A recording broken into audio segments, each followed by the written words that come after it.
Ako si LM Domingo, isang farmer, taga Barangay 18, Estancia, Pidi, Ilocos Norte.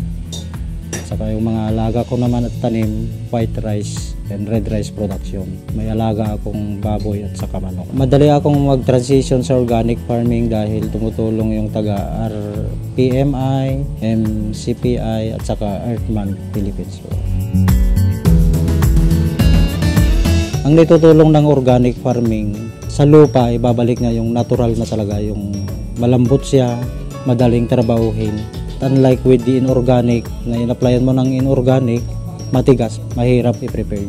Pag nag-apply ako sa farm ko, isang beses lang lagyan ko ng organic, tuloy-tuloy na yung paglaki. Unlike with the inorganic fertilizer, 2 o 3 beses ko lagyan kung inorganic. Malaking gastos sa inorganic farming. Bibilhin mo lahat, package yun. Kung para dito sa organic farming, pwede mong gawin na sarili mo yung organic.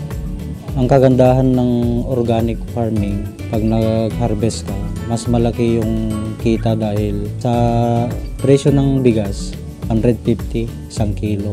Pag sa inorganic, nasa 50 to 60 lang ang isang kilo. Yung itinatanim kong organic red rice, mas safe kainin kasi high quality. Itutuloy ko yung pag-organic kasi yun ang nakakatulong sa akin talaga, lalong-lalo na sa mga farm inputs. Malaking pasasalamat ko sa mga taga-RPMI sa pagtulong nila sa amin na mag-organic farming. Dahil sa kanila, nabibigyan kami ng mas malaking kita sa pag-organic farming.